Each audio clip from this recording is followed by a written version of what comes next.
नींद आती क्लास में? सोने की प्रक्रिया में कौन कौन है? चलिए कोशिश करिए कि आज आए, क्लास को स्टार्ट कर लें।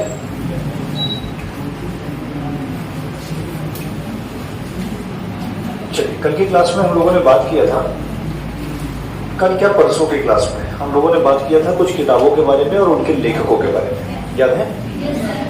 तो हमने आपसे कहा था कि मेगास्थनीज की बात जब होगी तो हम इंडिका की बात कर रहे हैं ना। तो ऐसे ही जब कभी बुद्ध चरित्र की बात हो, हाँ जी, बुद्ध चरित्र की बात हो तो हमेशा हम अश्वघोष को अपडेट करेंगे ना। कुछ किताबों के नाम छूट गए थे, उन्हें अपडेट कर लेंगे। जब बुद्ध चरित्र की बात होगी तो किसकी बात होगी? अश्वघोष की बात होगी। आप साथ में नोट करते चलें, ये जहां पे लिखे थे उसको अपडेट कर लीजिए। मुद्रा राक्षस मैंने बताया था, विषाद दत्त, ठीक है। एक लिखिए मृच कटिकम, मृच कटिकम शूद्रक, मृच कटिकम शूद्रक। अभिज्ञान शाकुंतलम कालिदास। मृच कटिकम, मृच कटिकम शूद्रक में लिखा है, ठीक है। मृच कटिकम, ठीक है। अच्छा, शूद्रक, शूद्रक व्यक्ति, मृच कटिकम शूद्रक में लिखा है। एक और लिखिए रत्नावली प्रियदर्शिका, रत्नावली कोमा प्रियदर्शिका, ये दोनों अलग अलग किताबें हैं, ठीक है ना। एक और किताब है नागानंद, रत्नावली प्रियदर्शिका नागानंद, ठीक है। रत्नावली प्रियदर्शिका नागानंद, ठीक है ना। हर्षवर्धन, सम्राट हर्षवर्धन। एक लिखिए हर्ष चरित्र बाणभट्ट, हर्ष चरित्र बाणभट्ट। अष्टाध्यायी पाणिनि, अष्टाध्यायी पाणिनि, अष्टाध्यायी पाणिनि। बृहत कथा मंजरी, बृहत अष्टाध्यायी पाणिनि, पाणिनि, ड़ा में छोटी की मात्रा ना, ई की मात्रा पड़े। अगला लिखिए वृहत कथा मंजरी, वृहत कथा मंजरी किताब का नाम है। लेखक है क्षेमेंद्र, छत्री वाला छा, क्षेमेंद्र, क्षेमेंद्र। एक लिखेंगे नीतिसार, नीतिसार किताब का नाम है नीतिसार। लिखने वाले व्यक्ति हैं कामंदक, नीतिसार कामंदक, कामंदक, राइट। नीतिसार के लेखक हैं कामंदक। मालविकाग्नि मित्रम आप जानते हैं, मृच कटिकम अब आप जानने लगे हैं, किसमें? शूद्रक में लिखा है। हर्ष चरित्र आप जानते हैं, बाणभट्ट ने लिखा हुआ है। प्लीज बिठा लीजिए, जगह है वहां, जगह होगी, यहाँ भी ऐसे हो। अच्छा इधर आओ, आराम से भी डिस्टर्ब। एक पृथ्वीराज रासो किसने लिखा है? लास्ट तरंगिणी, विल्हड़ ने कुछ लिखी है क्या? बोलिए। विक्रमान देवचरित। और वो कुमारपाद चरित किसने लिखी? हेमचंद और Jaisingh, right. Megasthenes, Seleucus Nicator का संबंध किससे? चंद्रगुप्त या मेगास्थनीज, ठीक है ना। अच्छा, नियार्कस, प्लिनी, स्ट्रेबो, सिकंदर से संबंध है, ठीक है, ग्रेट। लिख लीजिए एक महाभाष्य पातंजलि, महाभाष्य पातंजलि।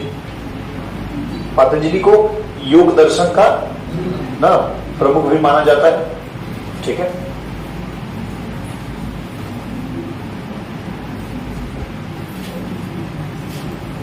लिख लिया? एक और लिखो विनय पिटक। एक्चुअली क्या हुआ, मैं थोड़ी सी बात समझा देता हूं, फिर लिख लीजिए। जब आगे चल के बौद्ध धर्म आया तो बौद्ध धर्म में जब तक गौतम बुद्ध रहे तब तक तो वो ठीक ठाक चलता रहा।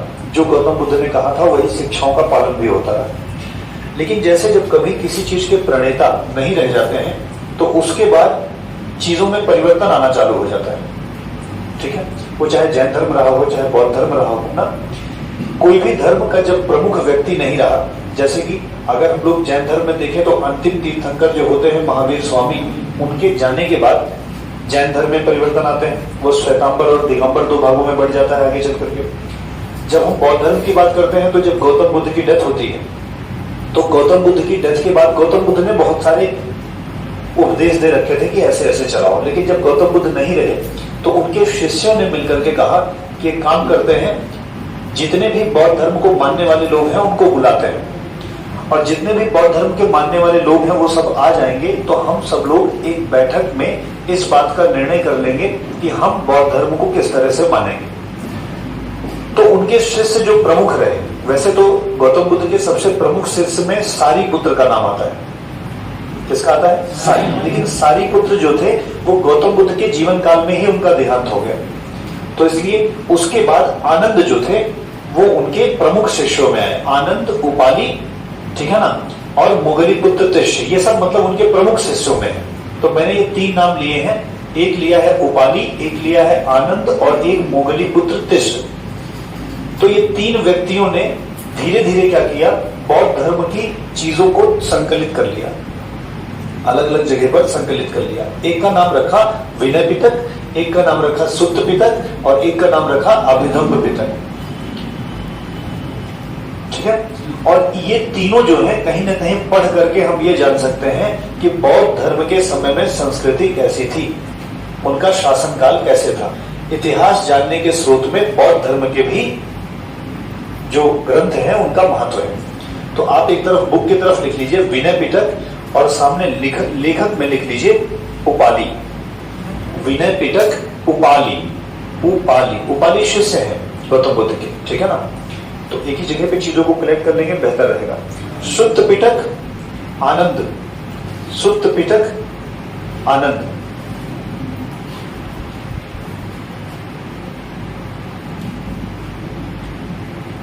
ठीक है, अभी अभी अभी धम्म पिटक, अभी धम्म, अभी धम्म पिटक, धा अधम उरमा धम्म पिटक, अभिधम पिटक।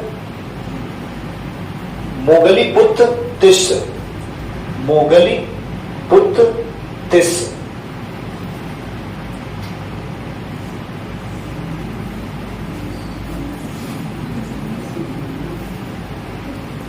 देखो, जो विनय पिटक है सबसे पहला पिटक था, और इसमें जो गौतम बुद्ध ने आचार विचार व्यवहार बताए थे, मतलब जो नियम कानून गौतम बुद्ध ने बताए थे, उसको सबको सारा नियम कानून कैसा धर्म चलेगा ये विनय पिटक बताएगा। सुत्त पिटक जो गौतम बुद्ध के उपदेश थे उनको उसमें शामिल किया गया। अभिधम पिटक जो था वो दार्शनिक बातों को रखा गया। जैसे मान लीजिए अगर गीता एक किताब है तो गीता को पढ़ करके गीता पर लोग टीका लिखते हैं, अपने विचार प्रस्तुत करते हैं, तो विचार को ही फिलॉसफी कहते हैं, दर्शन। तो जो अभिधम पिटक है वो दर्शन शास्त्रों का संग्रह है। सुत्त पिटक जो है वो उपदेशों का संग्रह है, और विनय पिटक जो है उसमें बौद्ध धर्म के नियम कानून बताए गए हैं कि कैसे चीजों को चलाया जाएगा। तो ये तीनों किताबें भी कहीं ना कहीं आपको इतिहास जानने के स्रोत में महत्वपूर्ण स्थान रखती हैं। तो अगर कल कोई पूछ ले कि विनय पिटक के रचनाकार कौन थे तो बता लेंगे आप, ठीक है, उपाली थे। और सुत्त पिटक के कौन थे? आनंद थे। और अभिधम पिटक के कौन थे? मोगली पुत्र तिष्य। मुझे लगता है आपको चीजें क्लियर होगी। अब इतना अगर पढ़ते पढ़ते अगर मैं आपसे मृच्छ कटिकम पूछ लूं तो शूद्रक बताएंगे।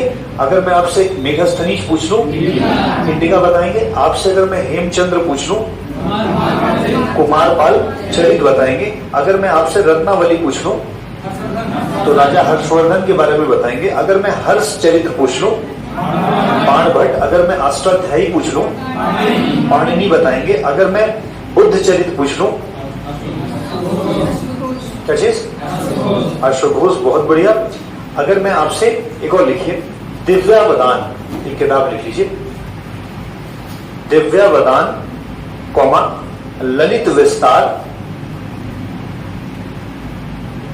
दिव्यावदान कौमा ललित विस्तार ना, कौमा महावस्तु, महावस्तु, ये तीनों किताब हैं। डैश करके लिख लीजिए संस्कृत भाषा में है, बौद्ध धर्म से संबंधित है। डैश में लिख लीजिए, संस्कृत भाषा में बौद्ध धर्म से संबंधित।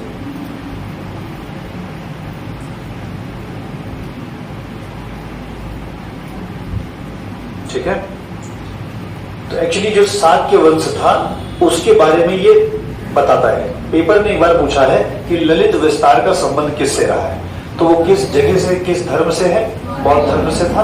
और अगर कभी पूछ ले कि ये तीनों किताबें किस वंश के बारे में बताती हैं, तो शाक्य वंश के जो राजा थे उनके बारे में चीजें एक्सप्लेन करती हैं। ठीक है, एक लिखो, कल्पसूत्र भद्रबाहु, कल्पसूत्र भद्रबाहु।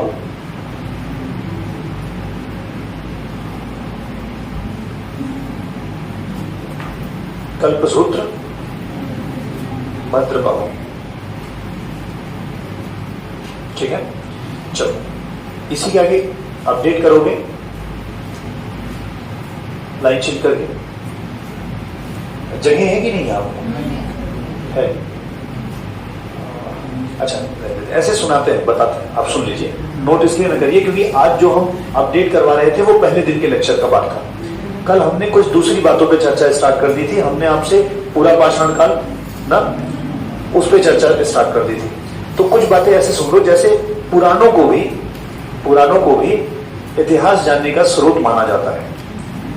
ठीक है, तो पुराणों के जो रचयिता है, ऐसा माना जाता है कि लोमहर्ष को पुराणों का रचयिता माना जाता है। और लोमहर्ष और उनके एक पुत्र थे जिनका नाम था उग्रश्रवा। तो लोमहर्ष और उग्रश्रवा को पुराणों का रचयिता माना जाता है, उसके निर्माणकर्ता माने जाते हैं।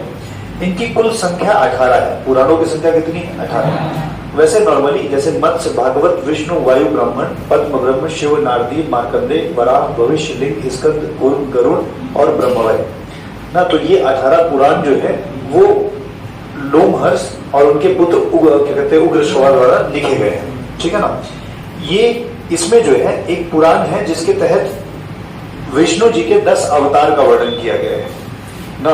धार्मिक जानकारी हमको मिलती है, वो पुराण है, कहा जाता है कौन सा पुराण? विष्णु पुराण। या विष्णु के 10 अवतारों का उल्लेख एक्चुअली विष्णु पुराण क्या मत्स्य पुराण में है।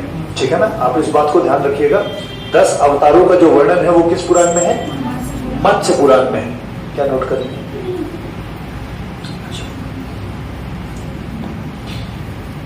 एक और बात ध्यान रखिएगा, प्रश्न पूछा गया है कि जैसे हम पुराणों के बारे में पढ़ें तो पुराण जो है कहीं ना कहीं राजाओं के बारे में भी बताता है। केवल धर्म ही नहीं बल्कि पुराणों में जो है वो राजाओं के बारे में भी वर्णन है। तो पुराणों को पढ़ करके भी हम इतिहास को जान सकते हैं।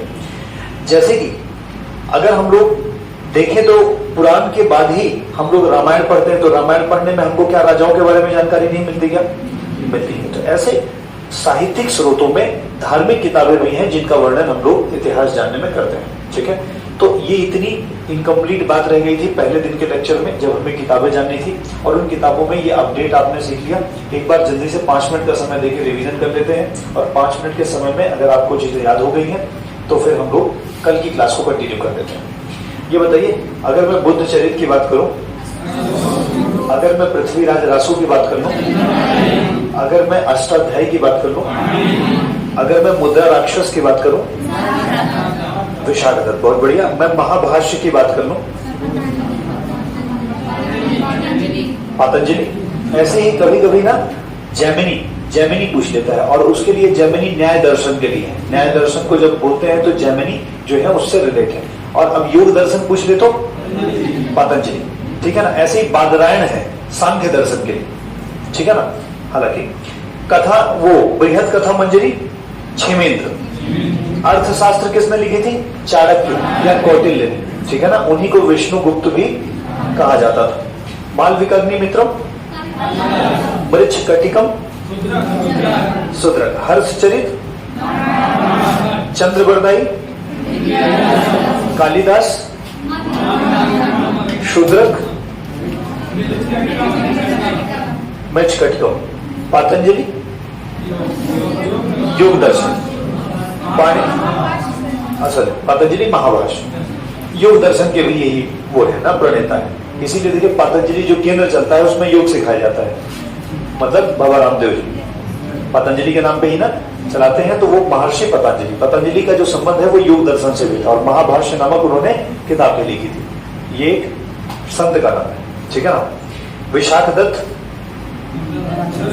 मुद्रा राक्षस, अगर मैं कहूं कामंदक नीतिसार, मैं बोलूं रत्नावली हर्षवर्धन, मैं बोलूं हर्षचरित मानवट, मैं बोलूं अष्टाध्यायी पाणिनि, मैं बोलूं कल्हड़, मैं बोलूं इंडिका, हम बोले कि कुमारपाल चरित चंद्र जैसे, ठीक है।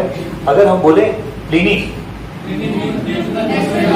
नेचुरल हिस्टोरिका, और अगर हम बोले टॉलमी क्या हो जाएंगे, भारत का भूगोल, है ना। और ऐसे ही सी यू की अगर बोल दे तो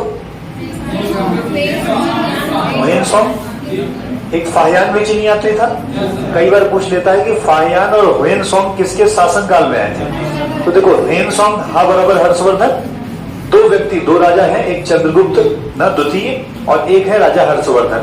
तो जब जब फाहियान ना, वैसे तो फाहियान थे, सियूकी थे, इत्सिंग थे ना, लेकिन जब हम फाहियान और इसमें हुएनसोंग में बात करते हैं तो हा को रिलेट कर लीजिए हर्षवर्धन से और फा को रिलेट कर लीजिए चंद्रगुप्त से। दो आदमी हैं, चंद्रगुप्त द्वितीय के शासन काल में कौन आ गया, फाहियान, और हुएनसोंग कब आ गया, हुएनसोंग ने कौन सी किताब लिखी थी, सी यू की लिखी थी। एक किताब फाहियान ने भी लिखी थी, बताइए नाम, बताइए फाहियान ने कौन सी किताब लिखी, सी यू की तो हुएनसोंग हो गए, कौन सी नहीं, और चलो अच्छा लिख लो। फाहियान ने लिखा है फू कोकी, तो फू कोकी की रचना जो है वो फाहियान ने करी थी, ठीक है ना। और सी यू की रचना किसने करी थी, हुएनसोंग। अरे फा फॉर फाहियान ना, और फू कोकी बराबर फाहियान हो गए, सी यू की बराबर हुएनसोंग हो गए, हा बराबर हर्षवर्धन ना। तो थोड़ा सा दिमाग लगाओगे तो जब राजा की बात करें तो हा बराबर हर्षवर्धन हो गए, दूसरे हो गए चंद्रगुप्त, और जब किताब की बात करें तो फा बराबर फूकोकी हो गए, और फिर बाकी हुएनसोंग जो हो गए वो किसके हो गए, सी यू की हो गए, ठीक है। तो सी यू की फूकोकी, ठीक है। इन सबको पढ़े रहना, इससे भारत के इतिहास को जानने में मदद मिलती है।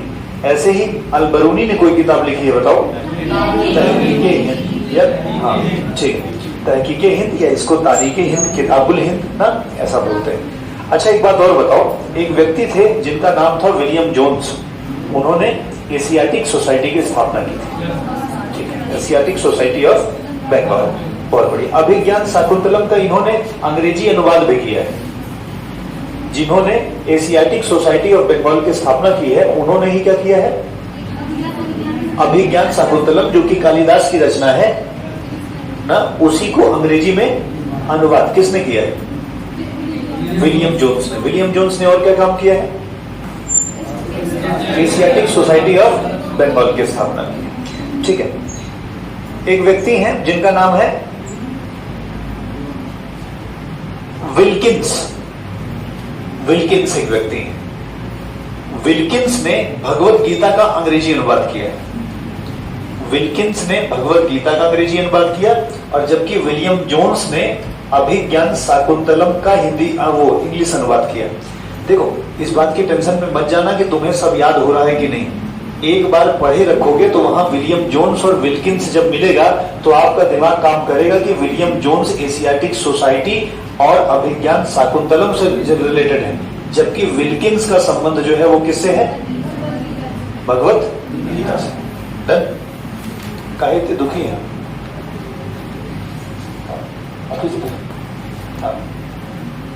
ऐसा नहीं,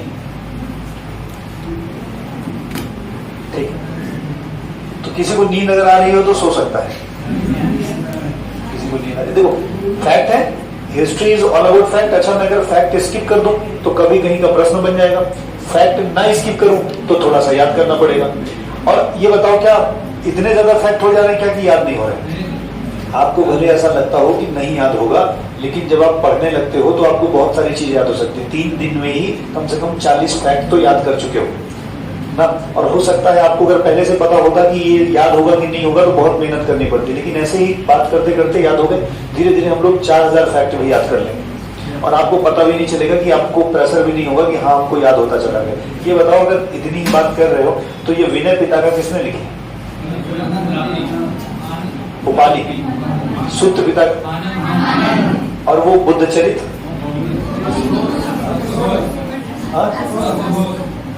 सुघोष, और वो पतंजलि महाभाष्य या तो योग दर्शन ना, और सर वो कल्हड़ राज तरंगिणी, और सर वो सीयू की और फूको की ना फायर। अच्छा ये सर वो कौन से वाले विदेशी लेखक का संबंध जो है राजा हर्षवर्धन से नहीं है? अच्छा राजा हर्षवर्धन से है होयेनसॉन्ग। और फाहियान और होयेनसॉन्ग में से कौन राजा हर्षवर्धन के समय में आया? होयेनसॉन्ग। और कौन चंद्रगुप्त द्वितीय के समय में? और सर ये सेल्यूकस निकेटर का किस राजा से संबंध है? और सेल्यूकस निकेटर का राजदूत कौन था? मेगस्थनीज। मेगस्थनीज ने कौन सी किताब लिखी? और सर ये अलबरूनी ने कौन सी लिखी?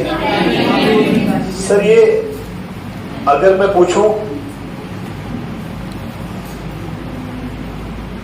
कि मुद्रा राक्षस किसने लिखी? मृच्छकटिकम किसने लिखी? और सर ये हर्षचरित किसने लिखी? सर ये विक्रमांक देव चरित किसने लिखी? राज तरंगिणी किसने लिखी? कल्हड़ ने लिखी। और सर ये फिर रत्नावली, प्रियदर्शिका, नागानंद, राजा हर्षवर्धन, और हर्षचरित, और ये अर्थशास्त्र चाणक्य, और सर ये अष्टाध्यायी, और सर ये महाभाष्य मालविकाग्नि मित्रम, और सर ये पुराण लोमहर्ष और उग्रश्रवा। समझ रहे? कुछ भी पढ़ते समय पीछे की चीजों को भूलना एकदम मना है। लोमहर्ष और उनके पुत्र उग्रश्रवा, इनको रचयिता माना जाता है। ठीक है सर? तो ये हो गए कुछ साहित्यिक मामले। अच्छा कुछ एक प्रश्न बनते हैं ना, कहां से? कुछ अभिलेखों से। जैसे कई बार आपने सुना होगा हाथी गुम्फा किससे संबंधित है, रुद्र दमन का संबंध किससे है ना, ऐसे कई अभिलेख पूछ लिए जाते हैं। तो 1-2-4 लाइनों की लिस्ट लिखेंगे, जगह ना हो तो रफ आगे लिख लो, मतलब जहां तक लिखे थे उसी के आगे लिख लो, कोई दिक्कत नहीं है। एक ही बुक में रहेगा, जब कभी पढ़ोगे तो रिवाइज हो जाएगा। ठीक है? हाँ ये एक्चुअली बात है साहित्यिक स्रोतों की ना, स्किप हो गया था, हम नहीं लिखवा पाए थे उस दिन, तो इससे बढ़िया कि मैं आगे बढ़ जाऊं बिना बताए, अच्छा है कि मैं आपको उसे कवर करवाता हुआ चलूं। ठीक है? तो जरा सा एक ऐसे ही नाम लिखना और आगे उनका अभिलेख लिखना। तो सबसे पहले में लिखो हाथी गुम्फा, आगे लिखो खारवेल। हाथी गुम्फा, हाथी गुम्फा खारवेल। आगे बढ़ाते समय हाथी गुम्फा की चर्चा फिर से होगी, खारवेल की चर्चा फिर से होगी। खारवेल कहाँ के राजा है? कलिंग के ना, तो कलिंग के शासक हैं, तो हम इस पर चर्चाएं जो है आगे चल के आपको बताएंगे। ठीक है? तो सर हाथी गुम्फा क्या लिख लिया? कलिंग लिख लिया। ये लिख लो दूसरा जूनागढ़, जूनागढ़ अभिलेख रुद्र दमन। जूनागढ़ अभिलेख व्यक्ति कौन है? रुद्र दमन। ऐसे ही लिखो प्रयाग स्तंभ लेख ना, प्रयाग स्तंभ लेख, इसी को शायद प्रयाग प्रशस्ति कहते हैं ना। तो प्रयाग प्रशस्ति या प्रयाग स्तंभ लेख, समुद्रगुप्त। ठीक है ना, समुद्रगुप्त। और सर कितनी बार पूछा गया है एहोल, एहोल इंस्क्रिप्शन या एहोल प्रशस्ति या एहोल स्तंभ लेख, एहोल अभिलेख, कुछ भी लिख लो। एहोल अभिलेख, एहोल पुलकेशिन द्वितीय, एहोल अभिलेख पुलकेशिन द्वितीय। एक्चुअली पुलकेशिन द्वितीय का हर्षवर्धन के साथ लड़ाई जो हुई थी उसका वर्णन एहोल अभिलेख में ही मिलता है। एहोल अभिलेख कैसे नहीं लिख पा रहे हो क्या सर? और लिखो फिर मंदसौर अभिलेख, मंदसौर अभिलेख याद रखना, अभिलेख और उसके राजा का नाम याद रखना, 1 नंबर का तो यहीं से काम हो जाएगा। मंदसौर अभिलेख लिखो, यशोवर्मन, मालवा के राजा है ये यशोवर्मन, मंदसौर अभिलेख।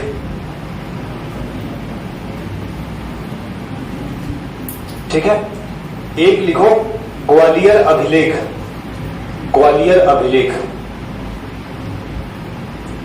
ये किसी शासक से संबंधित नहीं है, ग्वालियर अभिलेख गुर्जर प्रतिहार वंश से संबंधित है। ठीक है ना, तो ग्वालियर अभिलेख का संबंध गुर्जर प्रतिहार वंश से संबंधित है।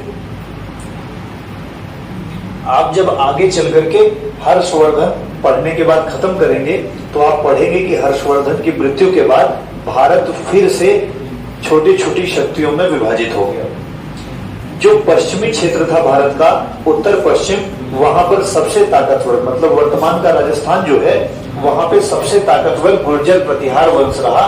पूर्वी क्षेत्रों में पाल वंश रहा, उड़ीसा में, आजकल का उड़ीसा जो है वहां पे पाल वंश का शासन था, और नीचे जो है वो राष्ट्रकूट वंश का शासन था। तो 3 प्रमुख शासक जो थे उस समय भारत में थे, गुर्जर प्रतिहार वंश, पाल वंश और राष्ट्रकूट वंश। चूंकि जब राजा हर्षवर्धन की मृत्यु हुई तो राजा हर्षवर्धन ने कन्नौज को अपनी राजधानी बना रखे थे। उस समय जब कभी कोई राजा किसी चीज को अपनी राजधानी बना लेता था तो दूसरे राजाओं द्वारा उसे जीतना बड़ा गौरवान्वित बात कही जाती थी कि उनकी राजधानी अब मेरी राजधानी। तो हर्षवर्धन एक बहुत महान शासक में गिने जाते हैं, बड़े शासकों में गिने जाते हैं। एक तरह से कहा जाए गुप्त वंश के समय में राजा हर्षवर्धन अपने ही समकक्ष एक साम्राज्य बनाए थे गुप्त काल के समय में। तो हर्षवर्धन की मृत्यु के बाद कन्नौज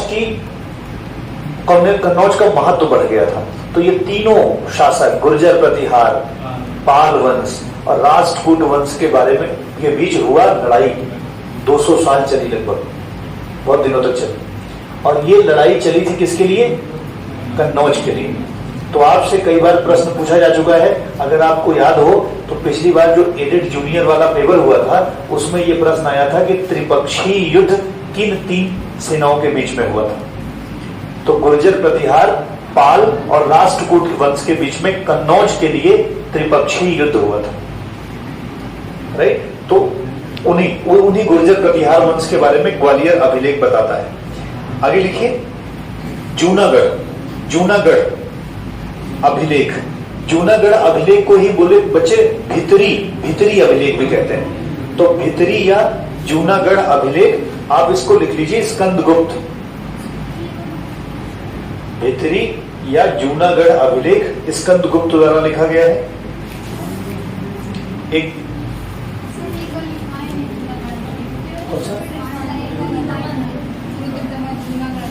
पूरी लिस्ट लिखवाई थी, लिखवा चुके हैं तो मत लिखो भाई इसमें। अरे मैं जूनागढ़ कहां बोल रहा था, भीतरी व जूनागढ़। एक केवल जूनागढ़ है जिसमें रुद्र दमन का मामला है। एक भीतरी अभिलेख अगर कुछ कल पूछ ले ना तो उसे आप क्या कहेंगे? स्कंदगुप्त बोलेंगे ना। दो हाँ सर जी, हाँ मूड हो गया के बारे में। चलो सर, इतनी बातें आप ध्यान रखना। एक बात और ध्यान रखो कि जो व्यक्ति पुरातत्व की चीजों की पढ़ाई करता है उसको पुरातत्व वैज्ञानिक कहते हैं, और पुरातत्व चीजों की पढ़ाई को एपिग्राफी कहते हैं। अभिलेखों की पढ़ाई को एपिग्राफी, ग्राफी मतलब स्टडी, एपी मतलब अभिलेख। तो अभिलेखों के अध्ययन को एपिग्राफी कहते हैं, ध्यान रखना, ठीक है। सिक्कों के अध्ययन को न्यूमिस्मेटिक कहते हैं ना, न्यूमिस्मेटिक सिक्कों के अध्ययन को कहते हैं। इसी सिक्कों के अध्ययन को ही कभी कभी मुद्रा शास्त्र भी कहते हैं। मुद्रा शास्त्र या न्यूमिस्मेटिक एक ही बात है, ठीक है। इतिहास में पढ़ते पढ़ते एक शब्द और आएगा आगे चल के, मेगालिथ। मेगा मतलब बड़ा, लिथ मतलब पत्थर। क्या होता था कि कभी कभी पाषाण काल में जब व्यक्तियों को दफना दिया जाता था तो उनके चारों तरफ पत्थरों के ऐसे ढेर लगा दिए जाते थे। बड़े बड़े पत्थर लाके उसको कब्र टाइप का बना दिया जाता था। तो जब इतिहासकार उसे ढूंढने गए तो ऐसी कब्रों को मेगालिथ कहा गया। मेगालिथ मतलब ऐसी कब्र जिसके चारों तरफ पत्थरों का एक ढेर लगा दिया जाए। मेगा मतलब बड़ा, लिथ मतलब पत्थर, तो वो पूरा बड़ा सा पत्थर दिखने लगेगा। तो ऐसे कब्र को अगर कल कोई बोल दे कि मेगालिथ के उदाहरण मिले थे, तो मेगालिथ का उदाहरण कुछ और नहीं है, पत्थरों का ढेर है जो कि कब्र पर ऊपर बना दिया गया है। मेगालिथ एक प्रकार से बड़ी कब्रें होंगी, कब्र के ऊपर पत्थरों के ढेर को ही हम लोग मेगालिथ कहते हैं। कई जगहों पर मेगालिथ के उदाहरण भी मिले हैं जहां पे लोग दफनाने के साथ साथ पत्थरों से ढक दिया करते थे। कुछ लोगों की मान्यता यह भी है कि हो सकता है कि जानवर उसको बॉडी को खोद के ना निकालने, इसलिए ऐसा किया जाता रहा होगा। ठीक है ना। चलो, तो सर जितनी जरूरी बातें थी मुझे लगता है आपको यहां तक कंप्लीट हो गई। अब हम लोग बात कर रहे थे किसके बारे में, लास्ट में पूरा पाषाण काल के बारे में, जहां तक आपको मतलब मुझे याद है। देख लीजिए एक बार, तो हम लोग उसी के आगे बढ़ेंगे। पूरा पाषाण काल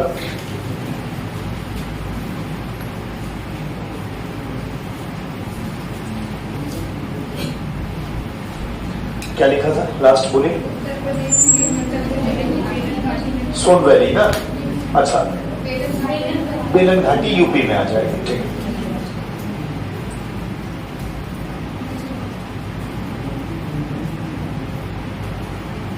है, चलिए अगला पॉइंट लिखिए। अगला पॉइंट लिखिए।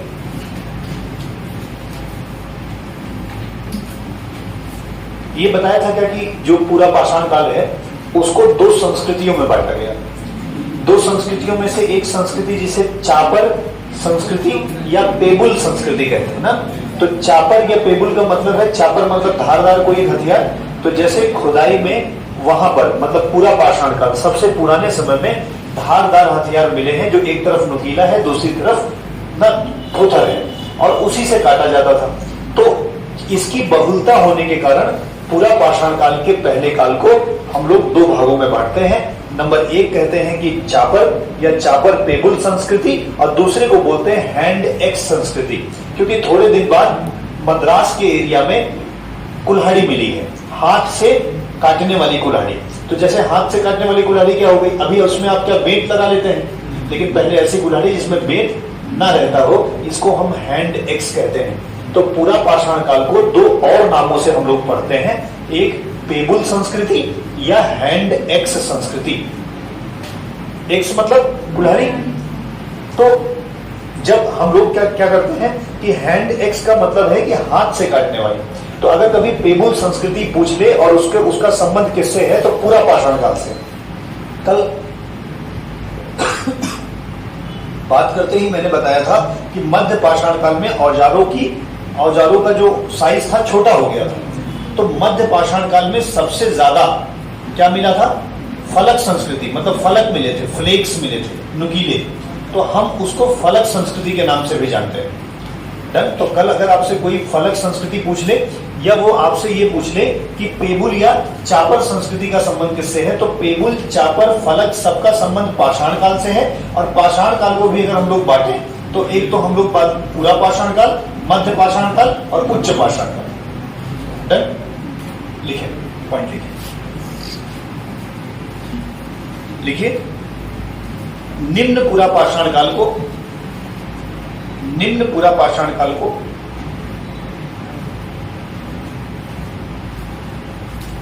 उपकरणों के आधार पर दो भागों में विभाजित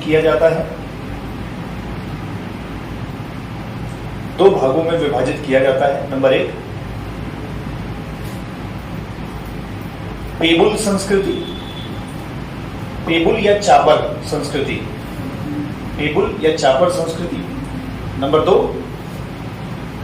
नंबर दो एक्स संस्कृति, हैंड एक्स संस्कृति। ऐसा लिखे, हैंड हिंदी में ही लिखना है, अंग्रेजी को हिंदी में लिख लीजिए। मतलब भाषा है हिंदी और लिपि है रोमन। हैंड एक्स संस्कृति, ठीक है ना।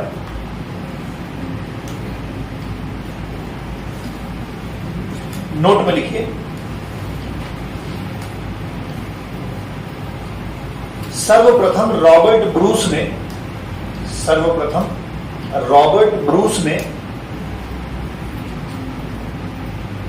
1863 में रॉबर्ट ब्रूस ने 1863 में मद्रास के निकट पल्वरम, पा आधा ला फिर पूरा ला, पल्वरम नामक स्थान से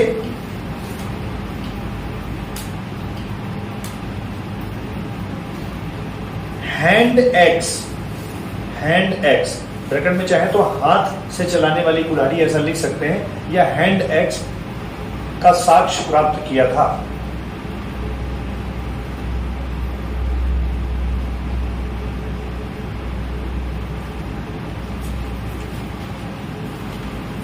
ठीक है सर, चलिए अगले पॉइंट में लिखें। ऐसे पॉइंट करते लिखते चले चलो, पूरा पाषाण काल ऐसे लिखवा देंगे।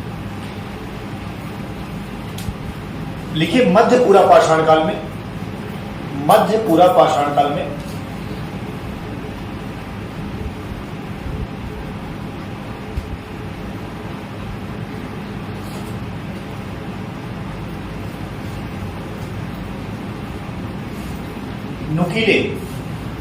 नुकीले पत्थरों की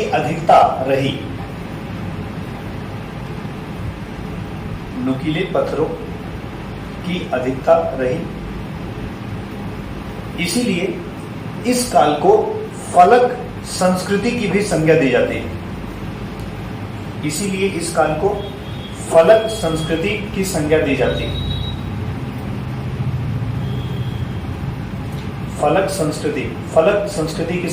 है। नोट में लिख लीजिए, फलक एक प्रकार का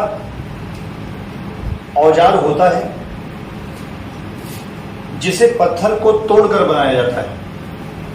फलक एक प्रकार का औजार होता है जिसे पत्थर को तोड़कर बनाया जाता है।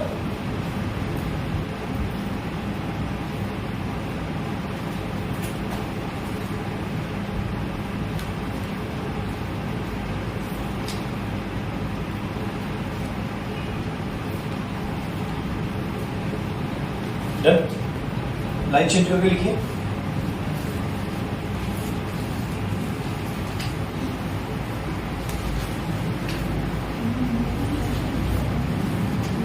उच्च पूरा पाषाण काल में हथियार और अधिक नुकीले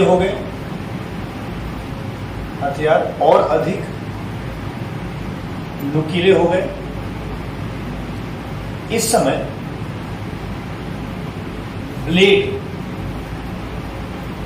ब्लेड उपकरण के रूप में प्रयोग होते थे। ब्लेड मतलब समझ रहे हैं ना, पत्थर को ही दोनों तरफ से धारदार बना लेना। जैसे आजकल का वर्तमान ब्लेड होती है तो दोनों तरफ से नुकीली होगी। तो पत्थरों में पहले क्या हुआ, बड़ा पेगुल संस्कृति थी, तोड़ा गया, फ्लेक बन गया और फ्लेक से फिर ब्लेड बना लिया गया। राइट, तो इस समय उपकरण के रूप में क्या प्रयोग हो रहा है, ब्लेड का प्रयोग हो रहा है। एक हेडिंग लिखिए। दूसरे, मध्य पाषाण काल। पूरा पाषाण काल मतलब ओल्ड स्टोन एज और ये मिडिल स्टोन एज है। मध्य पाषाण काल, अगर आपको लिखते लिखते चीजें डिस्कनेक्ट हो रही हैं तो थोड़ा सा याद करिए। मैंने कहा था पाषाण काल 2.5 लाख ना ईसा पूर्व से लेकर 10,000 ईसा पूर्व तक था। और इस पूरे बड़े से समय को हमने 3 भागों में बांट रखा था। एक निम्न पूरा पाषाण काल, एक मध्य पूरा पाषाण काल और एक उच्च पूरा पाषाण काल। याद आया? तो हम वो 2.5 लाख से लेकर 10,000 तक में डेवलपमेंट देख रहे थे।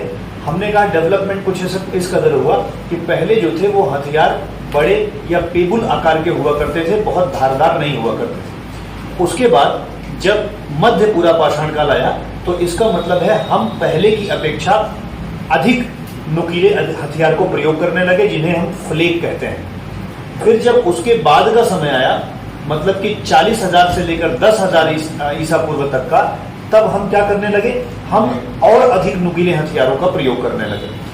आपको ये समझ में आ रहा है कि अभी तीनों के तीनों जीवन में व्यक्ति आखेटक और शिकारी ही है। पूरे पाषाण काल में व्यक्ति क्या है, आखेटक और शिकारी ही है। अच्छा, आखेटक शिकारी है तो कोई बहुत बड़ा डेवलपमेंट तो हो नहीं पा रहा है, तो डेवलपमेंट किस जगह पर हो रहा है, डेवलपमेंट हथियारों में हो रहा है। अच्छा, हमें आग की खोज भी हो चुकी है, पाषाण काल में आग की खोज तो है, प्रयोग नहीं है। आग की जानकारी तो लोगों को है कि आग भी कोई चीज होती है, लेकिन आग का प्रयोग क्या होगा ये पता नहीं है। आग का प्रयोग हम लोग बाद में सीखेंगे, बात समझ रहे हैं ना। तो जब हम आग का प्रयोग करना सीख जाएंगे तो हमारी संस्कृति बदल जाएगी, तो हम पाषाण काल से मध्य पाषाण काल में आ जाएंगे, पूरा पाषाण काल से, समझ रहे हैं। तो हमने पूरा पाषाण काल को 3 भागों में बांटा और तीनों की छोटी छोटी विशेषताएं नोट करवा दी। अब हम आपको बताने जा रहे हैं मध्य पाषाण काल के बारे में। हेडिंग डाल लीजिए मध्य पाषाण काल और पॉइंट नंबर 1 लिखिए।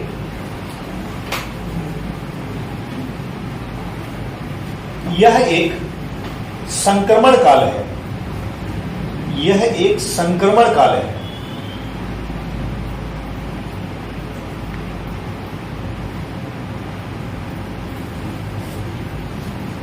जिसमें संस्कृति पाषाण काल से नव पाषाण काल की तरफ बदल रही है, जिसमें संस्कृति पाषाण काल से नव पाषाण काल की तरफ परिवर्तित हो रही है।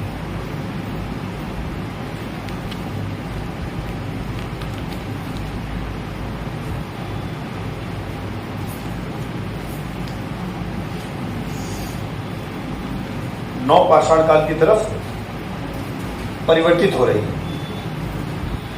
लिखिए, धीरे धीरे धीरे धीरे मौसम परिवर्तित हुआ और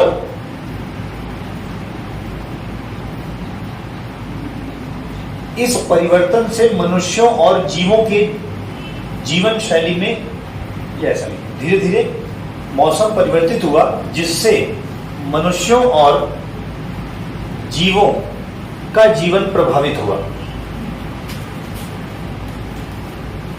मनुष्यों और जीवों का जीवन प्रभावित हुआ, कॉमा, औजार बनाने की तकनीक में परिवर्तन हुआ। तो मौसम बदला, तो मौसम बदलेगा तो भोजन की कमी होगी, तो क्या जीव और मनुष्य दोनों प्रभावित नहीं होंगे? होंगे। अच्छा, जब प्रभावित होंगे तो क्या पुराने वाले हथियार से ही अभी भी शिकार करना पड़ेगा क्या? नहीं, अब तो भाई वो लोग मैदान में आ गए हैं तो हथियार भी बदलने पड़ेंगे। तो एक तो जब मौसम परिवर्तित हुआ तो जीवन प्रभावित हुआ, जीवन प्रभावित होने के कारण ही आवश्यकता आविष्कार की जननी है, इसीलिए जीवन प्रभावित ना हुआ होता तो हो सकता है कि हम अभी भी पाषाण काल में ही रहना ठीक समझते। लेकिन जब जरूरत पड़ी और हमें जानवरों को मारने के लिए कहीं ना कहीं अब और नुकीले हथियारों की आवश्यकता थी, तो हमने अपने हथियार को और ज्यादा नुकीला किया। नुकीले के साथ साथ उसका शेप भी बदला। अभी तक तो हमारे यहाँ ब्लेड ही आई हुई थी, अब हम उस चीज को बल्लम, तीर ना, इन सब में भी परिवर्तित करेंगे। साथ ही साथ हम यह भी देखेंगे कि अगर हड्डियों को भी हथियार की तरह प्रयोग किया जा सके तो क्या बुरा है। अधिक नुकीला हथियार लेने के लिए हमने देखा कि हड्डियां जो है वो भी तो हथियार बन सकती हैं। तो धीरे धीरे जब सेंस डेवलप हुआ और जब हम हथियार ढूंढ ही रहे थे किसी को मारने का, तो अब जब कोई एक जानवर मरा हुआ पड़ा हुआ है, उसकी हड्डी हमने देखा, तो हमने सोचा अगर इसको भी प्रयोग कर लिया जाए तो शायद काम बन ही जाए। तो पत्थर ढूंढने से बढ़िया है कि हड्डियों का भी प्रयोग हथियार के रूप में होने लगेगा। अच्छा, हड्डियों का प्रयोग हथियार में होने का तात्पर्य ये थोड़ी ना कि पत्थर से हथियार बनने बंद हो जाएंगे। पत्थर से भी बनते रहेंगे और हमें विकल्प मिल चुका है, हड्डियों से भी बनेंगे। और फिर हड्डियों से ही तो हमें समझ में आएगा कि इसमें बीच में छेद कर दो और चाहो तो सुई की तरह भी प्रयोग कर लो। तो अब हथियार को हम और नुकीला बना सकते हैं, सुई, इन सब का भी इंतजाम हो सकता है कि नहीं हो सकता। देखो, जैसे जैसे डेवलपमेंट होगा, जैसे जैसे जरूरत होगी, वैसे वैसे हथियार, रहन सहन सब बदलेगा। तो मौसम ना बदला होता तो हो सकता है कि हम लोग मस्त रहते वहीं। मौसम बदला, दिक्कत आई, हमें नई नई चीजें ढूंढना पड़ा। जब हमें बड़े जानवर मिलने बंद हो गए तो शिकार के पैटर्न में भी परिवर्तन हुआ, हम छोटे जानवर को मारने लगे।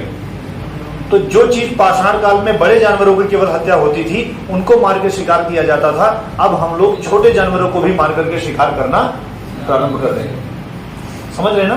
तो जैसे जैसे समय बीतेगा, क्या शिकार करने का जीव नहीं बदलेगा?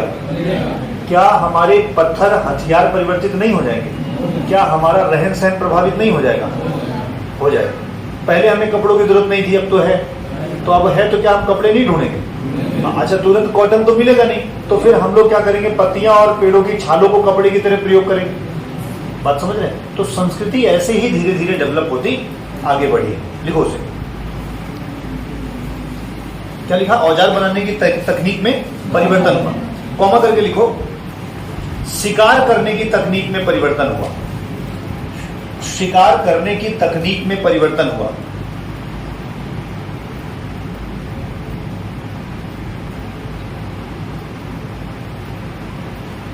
लिखिए, अब न केवल बड़े बल्कि छोटे जानवरों का भी शिकार होने लगा।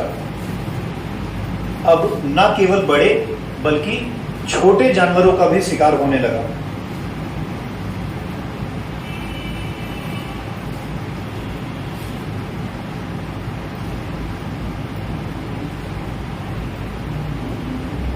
छोटे जानवरों का भी शिकार होने लगा।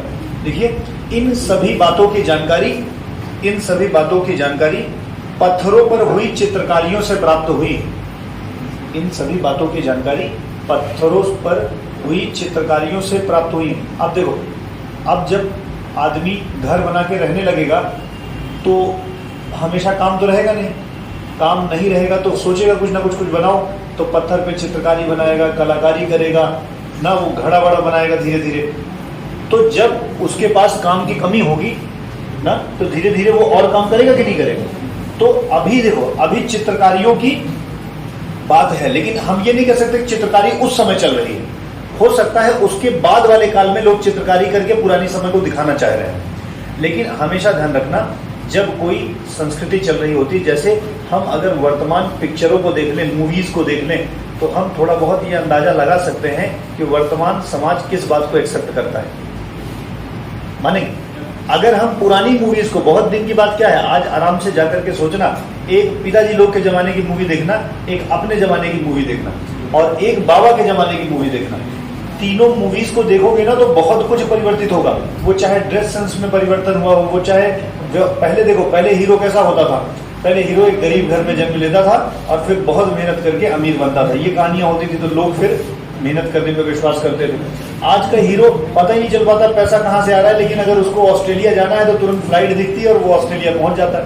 अब ऐसे लोग भी चाहते हैं। समझ? देखो, पहले ये पता लगता था कि गोविंदा जो है वो धीरे धीरे अमीर हुआ तो फैक्ट्री में काम किया था। बात समझ रहे हैं? अभी आज की हीरो में देखते हैं, आज की हीरो में यही नहीं पता लगता वो उसका सोर्स ऑफ इनकम क्या है। बस ये पता लगता है कि उसको पता लगा कि उसके परिवार के साथ जो दुर्व्यवहार करने वाला व्यक्ति था वो इस समय कोलंबिया में है, तो ये तुरंत कोलंबिया पहुंच जाते हैं। तो अब देखो, सोर्स ऑफ इनकम को पता चला कहीं से नहीं। तो जो आजकल का पीढ़ी है ना, वो भी यही चाहता है कि जैसे हमारा मन करे ऑस्ट्रेलिया जाना है, तुरंत फ्लाइट उतर जाए। संभव है क्या? अच्छा चलो, ये तो हालांकि नैतिकता वाली बात हो गई। मैं ये कह रहा हूं कि आजकल की मूवीज को देख करके क्या हम आजकल की संस्कृति, थोड़ा बहुत ड्रेस सेंस, थोड़ी बहुत स्वीकृति का थोड़ा बहुत जांच पड़ताल नहीं कर सकते? कर सकते हैं। झूठ भी दिखाया जाता है, लेकिन हम कह रहे हैं कि थोड़ा बहुत तो कर सकते हैं। अग्री? तो वैसे ही चित्रकारियों को देख करके हम ये भी तो समझ सकते हैं ना कि उस समय ऐसा संस्कृति रही होगी। डन? एक और बात देखो आगे।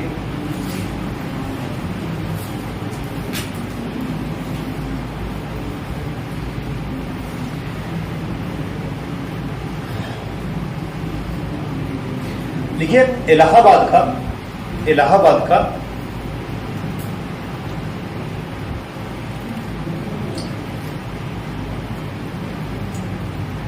इलाहाबाद लिख लिया, तो क्या उसको इलाहाबाद प्रतापगढ़ का कर लेंगे? क्या कर लीजिए, नहीं तो मतलब कल कोई हमसे पूछे सर कि ये प्रतापगढ़ में भी है तो हम क्या करें। इलाहाबाद प्रतापगढ़ का क्षेत्र सराय नाहर राय, सराय नाहर राय, ये एक्चुअली इलाहाबाद प्रतापगढ़ में ज्वाइंटली पड़ता है। जैसे आप लाल गोपालगंज चले जाओ ना, तो आधा प्रतापगढ़, हाँ ऐसा पढ़ता रहता है ना इलाहाबाद में। तो सराय नाहर राय और प्रतापगढ़ जिले का महदहा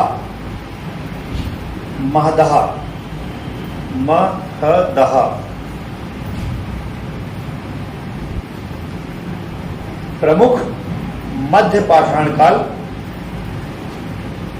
के स्थान हैं।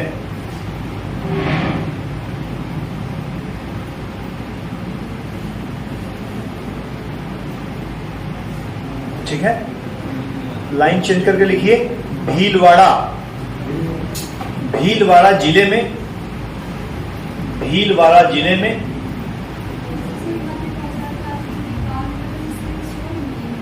अजी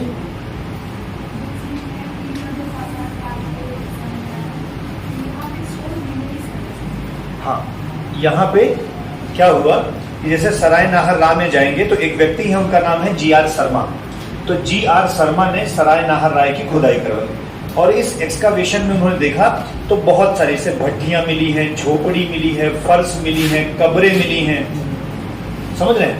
और वहां पर रहने के इतने साक्ष्य मिले हैं, ठीक है। सींग से बनाए गए उपकरण मिले हुए हैं, सींग से बनाए हुए औजार मिले हुए हैं, हड्डियों से बनाए गए औजार मिले हैं। तो उन्होंने ये देखा है कि मतलब इस जगह से साक्ष्य मिले हैं, इसीलिए हम उसको उस समय का मतलब स्थल कह सकते हैं।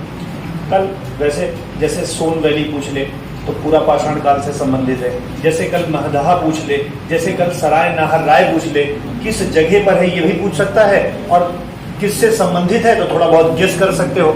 चलो, अगर ना भी पूछा और आपसे इन शब्दों को आज के पहले अगर कोई महदहा, सराय नाहर राय ना या भीमबेटका आपसे पूछ लेता या हम कह रहे हैं भीलवाड़ा पूछ लेता तो आपको लगता अजीबोगरीब की पता नहीं क्या पूछ रहा है। लेकिन अगर आज के बाद ये सब शब्द आएंगे तो भले पेपर में आए चाहे नहीं आए, लेकिन भीलवाड़ा देखते ही राजस्थान चले जाओगे और जैसे महदहा देखोगे वैसे ही प्रतापगढ़ चले जाओगे और जैसे ही सराय नाहर राय बोलोगे इसका मतलब इलाहाबाद प्रतापगढ़ के बॉर्डर की बात होगी।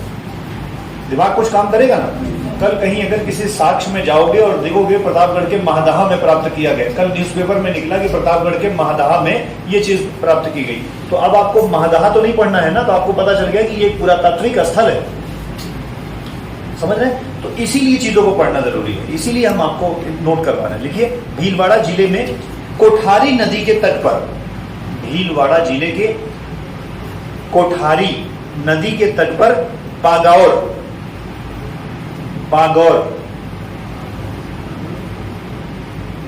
नामक स्थल मध्य पाषाण काल का सबसे बड़ा स्थल है। बागौर नामक स्थल मध्य पाषाण काल का सबसे बड़ा स्थान है।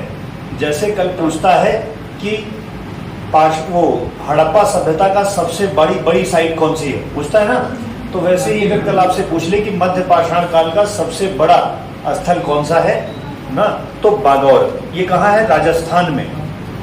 भीलवाड़ा जिला कहाँ है? राजस्थान में। तो भीलवाड़ा पूछे, राजस्थान पूछ ले, या कभी आपसे बागौर पूछ ले तो बागौर राजस्थान में चले जाओगे।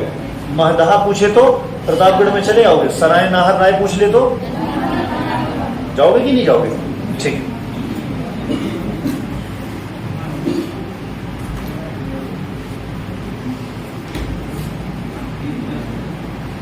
लिखो, पश्चिम बंगाल में, अगला पॉइंट, पश्चिम बंगाल में वर्धमान जिला, पश्चिम बंगाल मतलब कोलकाता से वापस आने लगी है तो वर्धमान स्टेशन पड़ता है। वर्धमान जिला, वर्धमान जिले में दामोदर नदी के किनारे, दामोदर नदी को ही पश्चिम बंगाल का शोक कहते हैं ना। तो वर्धमान जिले में दामोदर नदी के किनारे वीरभानपुर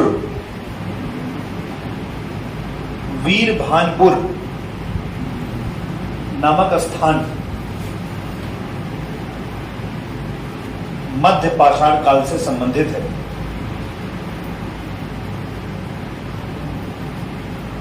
अगले लाइन में लिखो, मध्य प्रदेश के होशंगाबाद जिले में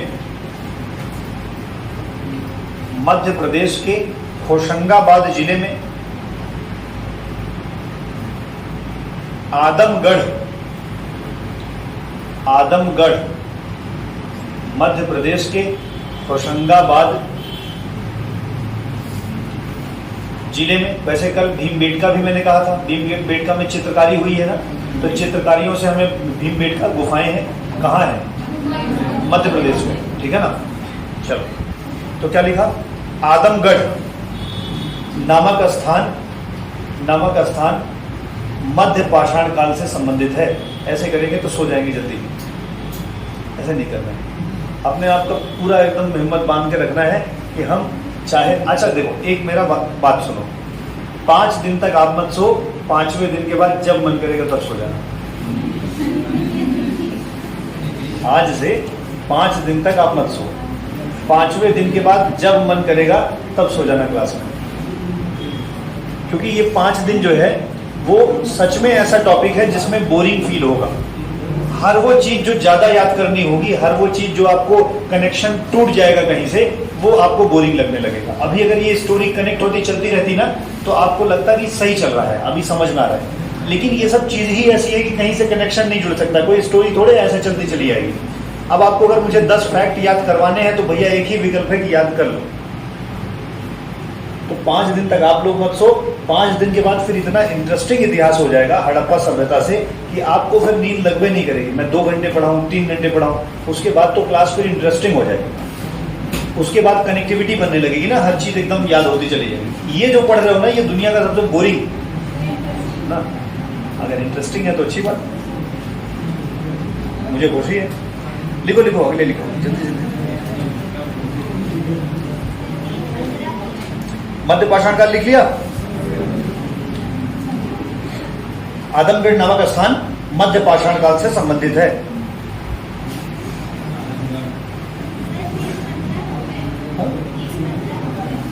3:15 हो गए,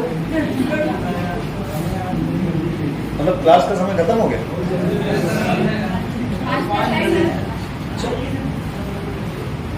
एक बात सुन लो बस, अच्छा छोड़ देंगे, अब लिखो मत, सुन लो। जैसे एक बार पूछा जाता है कि आदमगढ़ कहां से संबंधित है? मध्य प्रदेश। एक्चुअली आदमगढ़ में गैंडे का चित्र मिला है, गैंडे का चित्र दीवालों पर बनाया गया है। तो भीमबेटका और आदमगढ़ ये दोनों मध्य प्रदेश की जगह है जहां से चित्रकारियां प्राप्त हुई, और चित्रकारियां भी बहुत कुछ बताती हैं। जैसे एक आदमी किसी अगर जानवर को दौड़ाए हुए है तो इससे पता लगता है कि उस समय ऐसे दौड़ाते रहे होंगे, शिकार किया जाता रहा होगा। तो हंटर और गैदरर का इतना ही नहीं, भीमबेटका में बहुत सारी जगह पे जंगली जानवर भी बने हैं, जंगली सुअर, भैंसा, बंदर, नीलगाय, इनके भी चित्र बने हैं। मछली पकड़ने का चित्र बना हुआ है, शिकार करने का चित्र बना हुआ है। तो हम इन चित्रकारियों से समझ रहे हैं कि अगर होता रहा होगा तभी तो चित्रकारी है, समझ रहे? तो सर कल 9 पाषाण काल पढ़ेंगे, और 9 पाषाण काल छोटा ही है लेकिन थोड़ा सा रिलेट। कल मुझे आपको 2 बातें बतानी है कि पूरा पाषाण काल, 9 पाषाण काल, देखिए हमने आपको क्या कनेक्ट कर दिया, पूरा पाषाण काल कनेक्ट कर दिया, मध्य पाषाण काल कनेक्ट कर दिया हथियारों से, औजारों से। अब कल मैं इन दोनों को कनेक्ट करवा दूंगा आपको रहन सहन से, कि पहले आदमी कैसे रहते थे पहले, फिर कैसे रहने लगे। तो तीनों को जब 2 जगह से कनेक्ट कर लो, एक तो औजार से और एक उनके संस्कृति रहन सहन से। तो देखो पहले चित्रकारी नहीं थी, पूरा पाषाण काल में कोई चित्रकारी नहीं थी, मध्य पाषाण काल में चित्रकारी मिल गई है। तो बताओ 9 पाषाण काल में चित्रकारी और बढ़िया होगी कि नहीं होगी? इसीलिए जब 9 पाषाण काल में आएंगे तो घड़ा बनना चालू हो जाएगा, घड़े पे बढ़िया लाल और काले कलर का प्रयोग करते हुए चित्र बनाने लगेंगे। अभी तक कलर नहीं था, अब कलर भी आ जाएगा।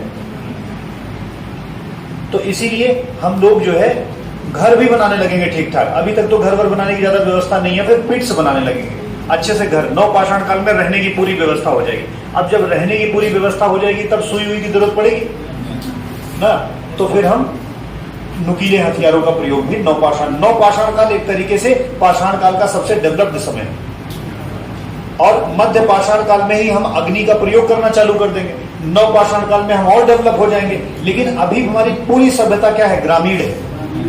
कैसी है? ग्रामीण। लेकिन अब धीरे धीरे ग्रामीण से कहां बदलेगी? नगरीय, और ग्रामीण से नगरीय बनने की प्रथा ही जो है वो हड़प्पा सभ्यता तक लेके चली जाएगी। इसी समय ताम्रयुगीन सभ्यता आ जाएगी, ताम्रयुगीन के बाद कांस्ययुगीन सभ्यता आ जाएगी, और कांसे की ही सभ्यता जो है हड़प्पा सभ्यता को बना देगी।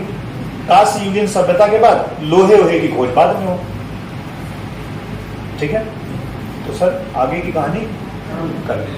Thank you very much, will meet tomorrow. ठीक है।